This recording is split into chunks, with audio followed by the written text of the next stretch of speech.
فبأي آلاء ربكما تكذبان۔ اللہ سے جڑنے کے لیے نماز ہے کہ نماز پہلی امتوں کو 2 نمازیں، ہمیں 5۔ پہلی امتوں کی مسجد کوئی نہیں، ہماری مسجد۔ پہلی امتوں کی اذان کوئی نہیں، ہمیں اذان ملی۔ اور اذان اتنا بڑا عمل بنا دیا میرے نبی نے کہ آپ نے فرمایا کہ اذان دینے والا قیامت کے دن سب سے اونچے مقام پر کھڑا ہوگا۔ حضرت علی فرمایا کرتے تھے کاش میں اللہ کے نبی سے حسن حسین کے لیے مسجد نبوی کی اذان مانگ لیتا، یہ حضرت علی فرمایا کرتے تھے۔ اور جنگ قادسیہ میں مؤذن زخمی ہو گیا تو اذان دینے کے شوق میں سردار آپس میں الجھ گئے، کہتا میں دوں گا، کہتا میں دوں گا۔ پھر قرعہ اندازی ہوئی، جس کا نام نکلا اس نے اذان دی۔ حضرت عمر فرمایا کرتے تھے اگر میں امیر المومنین نہ ہوتا، اگر میں خلیفہ وقت نہ ہوتا تو میں مسجد نبوی کا مؤذن بننا پسند کرتا۔ کسی کو اذان نہیں ملی، ہمیں اذان۔ پہلا مؤذن بلال بنا، پہلے مؤذن اللہ نے بلال کو یہ عزت عطا فرمائی۔ دنیا میں یہ ہے اور آخرت میں یہ ہے کہ میرے نبی نے فرمایا کہ جب جنت میں جانے کا وقت آئے گا نا تو جنت کی میرے لیے سواری لائی جائے گی، میں اس سواری پہ بیٹھوں گا تو اس کی جو وہ رسی ہوگی نا وہ ایسے نیچے گر جائے گی، نیچے گرے گی۔ اس رسی کے یعنی اس کی جو لگام ہوتی ہے نا وہ نیچے گرنے کا مطلب ہے یہ ایسے نیچے گر گئی۔ اب نیچے گرنے کا مطلب ہے کہ اس کی ڈرائیونگ میرے نبی نے نہیں کرنی، کوئی آنے والا ہے، کوئی ڈرائیور آنے والا ہے جو رسی پکڑ کے چلے گا، کوئی کوچبان آنے والا ہے جو اس کو پکڑ کے چلے گا۔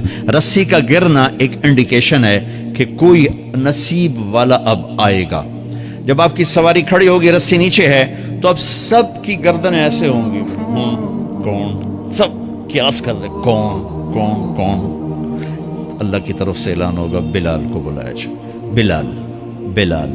تو بلال آپ کی سواری کی لگام پکڑیں گے اور آپ نے فرمایا کہ سب سے پہلے میں جنت میں جاؤں گا اور بلال میرے ساتھ ہوگا، میری سواری کی لگام پکڑے ہو جائے گا۔ تو ہمیں اذان ملی، کسی امت کو اذان نہیں ملی۔ ہمیں 5 نمازیں ملی، کسی امت کو نمازیں نہیں۔ 2 نمازیں، ایک فجر کی 2 رکعت، عصر کی 2 رکعت۔ باجماعت نہیں، ان کو اپنی کتاب یاد نہیں، ہمیں قرآن یاد ہے۔ میرے مدرسے میں ایک بچہ اب ماشاءاللہ امریکہ میں وہ پڑھا رہا ہے، اس نے 30 دن میں قرآن یاد کیا۔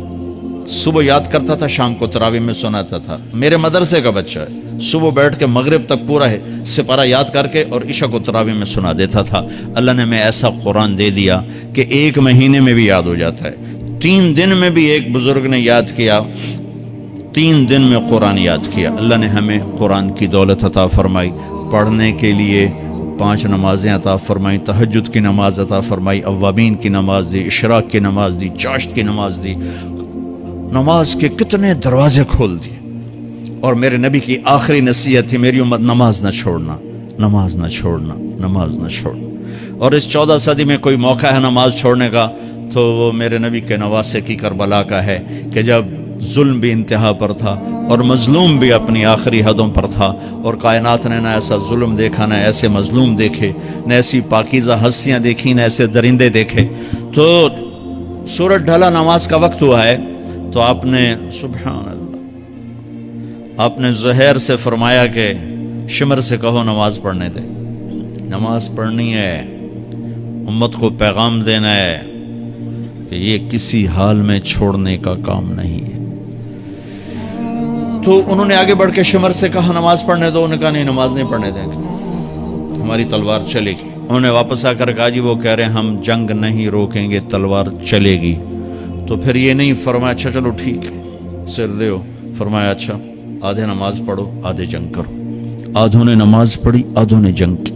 پھر انہوں نے جنگ کی اور پہلوں نے نماز پڑھی، اور عصر سے پہلے سب کے سر کٹ کے نیزوں پہ چڑھ گئے۔ یہ وہ ہستیاں ہیں جن کو میرے نبی نے کہا میری آنکھوں کی ٹھنڈک حسن حسین، میرے جگر کے ٹکڑے، میرے جنت کے پھول، پتہ نہیں کیا کیا تشبیہات دی ہیں میرے نبی نے۔ اب جنت کے نوجوانوں کے سردار حسن اور حسین۔ اور پھر نماز نہیں چھوڑی۔ ان کو جنت کی بشارت تو ماں کے دودھ پیتے مل گئی تھی، کربلا کی وجہ سے نہیں ملی سرداری ان کو، وہ تو ان کے سر کا صحرا ہے الگ۔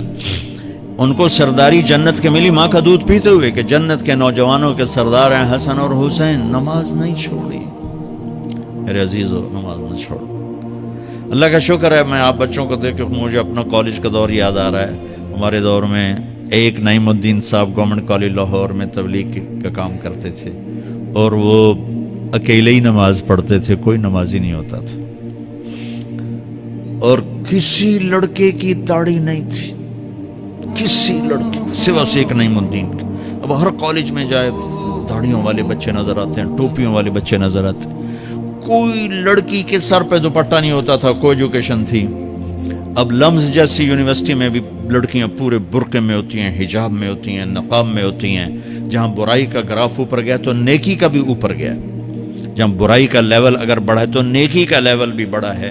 اتنا بڑا میری نسل کا مجمع اللہ کی بات سن رہا ہے، یہ اس دور میں کوئی تصور نہیں کر سکتا تھا۔